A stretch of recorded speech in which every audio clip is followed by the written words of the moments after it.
자, 25번째 사무작업의 효율화 한번 살펴보겠습니다. 제목에는 뭐 정보 보호라는 데가 있는데 얘는 없는 걸로 하고 사무작업의 효율화 이 부분만 볼자. 사무 간소화라고 하는 거는 사무작업을 좀 줄이는 거죠. 그래서 사무 간소화라고 하는 거는 사무의 내용, 방법, 절차 등을 감소시키는 것을 말한다.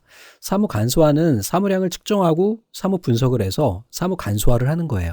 그러니까 너무 잡무가 많으면 안 되잖아요. 그래서 얘네를 좀 어느 정도 하는지에 대해서 측정을 우선 해야 되겠고, 왜 이렇게 됐느냐 분석을 하고 그 다음에 걔네를 줄여나가는 것을 사무 간소화라고 이야기를 합니다.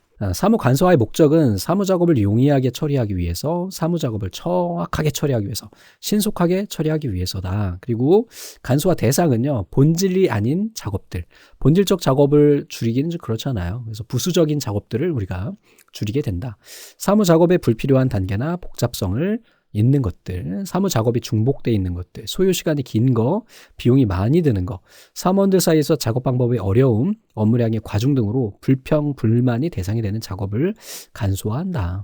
그럼 추진 방법들이 쭉 나오게 됩니다. 그래서 우선은 비공식 프로그램이라는 거 하는 것은 모든 사무 관계자의 자발적인 자세를 전제로 전문가의 조언 없이 개인별로 사무 간소화를 추진하는 거예요. 비공식 프로그램은 누구요? 전문가 없이 내가 하는 거예요. 자, 공식 프로그램은 외부 전문가나 자문기관 또는 내부의 특정 스텝을 통해서 사무 간소화를 추진하는 겁니다. 그래서 보통은 이런 걸 프로젝트로 받아서 전문적으로 해주는 업체들이 좀 있죠. 자, 자발적 접근 방법, 상관의 교육을 통해서 사무 간소화에 대한 교육을 실시한 다음에 직원들이 자발적으로 사무 간소화를 추진하는 거예요. 요거랑 좀 비교가 되겠죠. 비공식적인 건. 얘는 이제 전문가의 조언도 없고 상부의 지시도 없는 상황이고, 자발적인 거는 상관의 교육을 통해서 진행이 된다는 거 특징적으로 기억하고 계시면 되겠습니다. 문제 해결식 접근 방법은 부하, 상사, 교관이 하나의 문제를 놓고 함께 해결해가지고 사무 간소화를 추진하는 거예요. 야, 이 문제에 대해서 어떻게 생각해? 이런 거죠. 순수 개발식은 부서장이 사무 간소화 훈련을 받은 다음에 말단 사원까지 훈련을 시키면서 간소화를 추진하는 방법이래요. 또 사무 공정 분석이라는 게 나오는데 뭐 딱 이름만 봐도 아시겠죠. 사무 업무는 단계별로 흐르면서 진행이 되는데, 이러한 흐름 과정을 분석하는 것으로, 다시 말하면 한 장소에서 다른 장소로, 한 사람에서 다른 사람으로 또 시간과 시간이 흐르는 과정을 분석하는 거예요. 공정을 분석하는 겁니다. 자, 사무 작업 분석은 사무 작업의 분석으로 사무 처리를 하기 위한 작업 시간의 조건, 기기 등의 설비 조건, 직무 환경 등의 분석하는 것을 의미한대요. 사무 가동 분석은 사무 가동 비율 또는 여유율, 업무의 발생 비율 등을 조사 분석하는 것을 가동 분석이라고 하고, 사무 분담 분석은 사무 업무는 계층화, 부분화가 되면서 일정한 업무가 수행이 된대요. 업무 수행을 위해서 각자의 직무 분담이 발생하는데, 이때 그 업무가 적절한지, 분담이 잘 됐는지를 분석하는 것을 말한다. 그러면 이런 사무량을 측정하는 방법에는 어떤 것이 있느냐, 이런 것이요.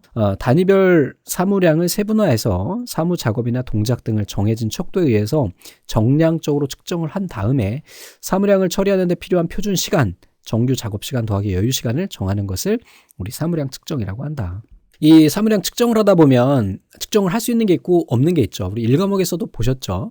그래서 측정이 적합한 것은 업무의 구성이 동일한 사무, 일상적으로 일정한 처리 방법으로 반복되는 사무, 상당 기간 내용적으로 처리 방법이 균등하게 변동이 별로 없는 것들, 성과 또는 진행 상황을 수치화해서 일정 단위로 볼 수 있는 것. 그래서 우리가 보통 정량적 이렇게 해가지고 1과목에서 봤었죠. 그러면 이제 측정이 부적합한 것은 정성적, 성격이 있는 것들이죠. 사무량이 적은 잡다한 사무, 조사, 기획과 같은 비교적 판단 사고력이 요구되는 사무, 이게 이제 정성적인 내용이 되겠죠. 그래서 사무량이 작은 아주 잡다한 것들 같은 경우에는 우리 측정하기가 좀 어렵겠죠. 그래서 시험 문제에 나오는 애들이에요. 사무량 측정 방법에는 시간 연구법이라는 게 있어요. 스톱워치. 가장 일반적으로 알려진 거고요. 소요 시간을 측정해서 여기서 얻은 수치를 표준 시간으로 계산하는 거래요.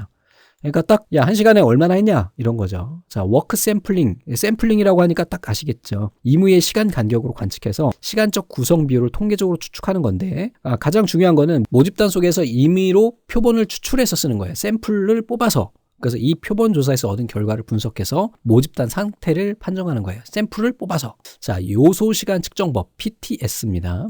기본 동작들에 대한 표준 소요 시간을 미리 설정해 놓고 사무를 구성하는 요소별로 표준 소요 시간을 더한 다음에 이걸 가지고 표준 시간을 구한대요. 기정시간 표준법이라고도 한대요. 다음에 경험적 측정 방법이래요. 이거는 경험에 의해서 나오는 거예요. 담당자나 그 업무를 아주 많이 한 사람들한테 문의하는 거예요. 야, 이전에 많이 했었으니까 네 이거 얼마나 되는지 좀 얘기 좀 해줄래? 이런 거죠.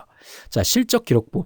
이 CMU라고 하고 얘가 또 좀 출제가 된 경향이 있죠. 일정 단위 사무량과 소요 시간을 계속적으로 기록하고 통계 분석을 통해서 표준 시간을 결정하는 방법이래요. 사무 작업의 효율화입니다. 동작 연구. 그러니까 뭐 사무 작업을 하다 보면 결국은 사람의 행동에 의해서 어떤 일이 벌어지는 거잖아요. 그래서 작업자 전체 동작을 분석해서 그중에서 불필요한 동작을 제거해서 필요한 동작만 쉽고 간편한 동작으로 개선시키는 것을 말한대요. 자, 동작 연구 방법에는 총 이렇게 3가지 정도가 있어요. 목시 분석, 미시 분석, 서블릭이 있는데 얘네는 잘 출제가 안 되고 이 서블릭이 아주 자주 출제가 됩니다. 그래서 목시라고 하는 거는 눈 목자잖아요. 눈으로 볼 수 있는 것. 미시라고 하는 것은 필름에 의한 분석 방법으로 아주 미세하게 세밀하게 보는 거예요. 초당 16프레임을 연속 촬영해가지고 마이크로 모션 분석과 메모 모션 분석 기법이 있대요. 그러니까 아주 세밀하게 미세하게 이렇게 생각하시면 되고, 이 서블릭이라고 하는 게 이제 시험 문제에 자주 출제됩니다. 길브레스 부부가 고안해낸 18개 동작 요소로서 사무 동작 연구의 분석 단위가 된대요. 그래서 얘를, 이 이름이 왜 나왔냐면 길브레스를 거꾸로 하는 거예요. 스펠을 뒤로.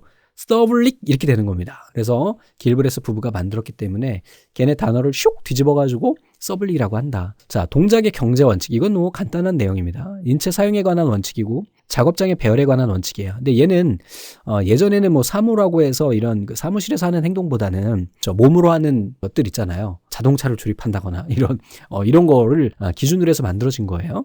공구 및 장비 설계에 관한 원칙으로 생산 작업뿐만 아니라 사무 작업에도 응용을 할 수가 있는데 원래는 이제 생산 작업에서 만들어진 거죠. 그러니까 쉽게 얘기해서 왼손으로 할 수 있는 걸 오른손으로 하지 않는 거예요. 오른손은 어차피 바쁘잖아요. 바쁜 애를 또 시키면 안 된다 이거야. 자, 시간 연구는 소요 시간을 측정해서 여기서 얻은 수치로 표준 시간을 계산하는 거고, 동작 및 시간 연구는 서식 절차 도표, 작업 도표, 서식 경략 도표 이런 것들을 이용을 해서 동작 및 시간을 연구한다. 자, 문제를 보겠습니다. 일정 단위의 사무량과 소요 시간을 계속적으로 기록한대요. 실적 기록법이네요. CMU. 다음은 사무량 측정 방법 중 어떤 것을 의미하는가? 자, 모집단 속에서 임의로 표본이래요. 워크 샘플링 기법이네요. WS 기법. 사무 작업의 측정법과 관련이 없는 거. 경험적, 워크 샘플링, 실적 통계, 추상적이라는 거 없었죠. 길브레스, 서블릭이에요. 딱 나오는 순간. 됐죠? 5번, 동작의 경제 원칙을 가장 잘 나타내고 있는 거래요. 맞는 거. 발로 할 수 있는 일을 오른손으로 쓴다. 그 정밀한 일이 아닌데 이걸 오른손을 쓰면 좀 힘들겠죠. 그래서 이거는 아니고, 왼손으로 할 수 있는 것을 오른손을 사용하지 않는다? 왼손으로 할 수 있는 것은 오른손으로 사용하지 않는 게 맞죠. 그래서 2번이 답이 되겠네요. 이거는 맞는 걸 찾는 거예요. 헷갈리시면 안 돼요. 가능한 한 양손이 동시에 작업을 시작할 때 끝날 때도 같이 끝나는 게 좋죠. 어느 한쪽에 쏠리게 되는 거잖아요. 자, 이 원칙은 본래 생산 작업을 대상으로 만들어졌기 때문에 사무 작업에 응용할 수 없다 그랬는데 응용할 수 있다. 그치? 그래서 이렇게 해서 우리 또 마무리가 됐고요. 다음 시간에 26포인트에서 살펴볼 내용들은 EDI하고 전자문서입니다. 그래서 이거는 우리 1과목에서도 살짝 봤던 내용이죠. 그러면 잠시 후에 뵙겠습니다.